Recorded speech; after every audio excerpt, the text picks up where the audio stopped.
Hey guys, hope you're all having a great day. In today's video, I'm at my dad's house and we are going to be working on creating some winter containers for these patio containers that we have on the deck. There's 2 here, 4 on the other side, so let me show you what they look like now because they're pretty sad, and then I'll show you what I'm going to be putting in them. So there's 4 containers that are right here that had coleus and sweet potato vines. A couple of them accidentally got knocked over because they are not secured in place, they're just sitting on here, and because these can catch a lot of wind, it did cause them to fall over a couple of times, so that's why that one looks like that. But we're also going to get a frost this week that's going to knock all these back. So we'll empty out these 4, and then there's 2 here. One of them still actually looks pretty good. This has a salvia in it, but same thing happened with this one. It fell over and caused this to happen. So we'll empty these out and then replace stuff with these as well. So in terms of stuff to add for the garden, I have holly and then hydrangeas. I may end up adding a couple other things from the garden, like you can see those winterberry hollies down over there. I just don't know what I want to cut on because everything is still so small in this garden, so I do want to give it time to grow on. But what I do have are these branches that came from URI that I helped do some cuttings on. It's a type of holly, maybe a Japanese holly or possibly like an inkberry holly, but they have these beautiful dark, like basically black berries on them. And then also a traditional limelight hydrangea. You can see it has kind of like a pinkish color, and then that chartreuse. They're all gonna fade to this brown color anyways, but they just have a nice structure once they start to die off and then have that faded look to them. So I'll clear out all of the containers, pop this stuff in, and we'll see what it looks like at the end.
Okay, I'm all done, so let's take a look. So the first 2 that I did are these 2 that had the salvia in them, and these 2 are different from the other 4 just in terms of what materials that I had handy.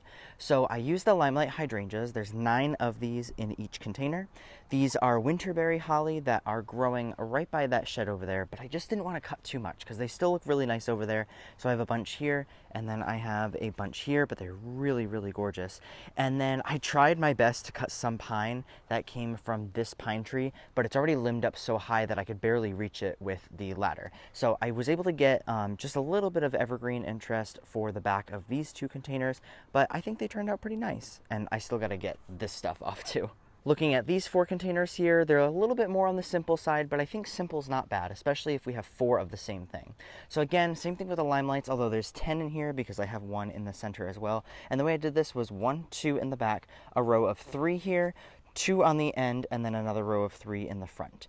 And then these are those hollies that I cut from URI, and at least this has some sort of berry interest since it has these like black berries to them. So even though there's nothing necessarily in the middle, you still get a kind of a third element of interest. So you get the evergreen structure, you get the flower structure, and then you get a berry structure. So that's what all 4 of these look like. And again, like I said before, they're all going to end up looking more of this brown color in time. And they do usually fade to a nice brown. They don't look dead necessarily, but more of just a dried flower look. There's definitely a difference between them.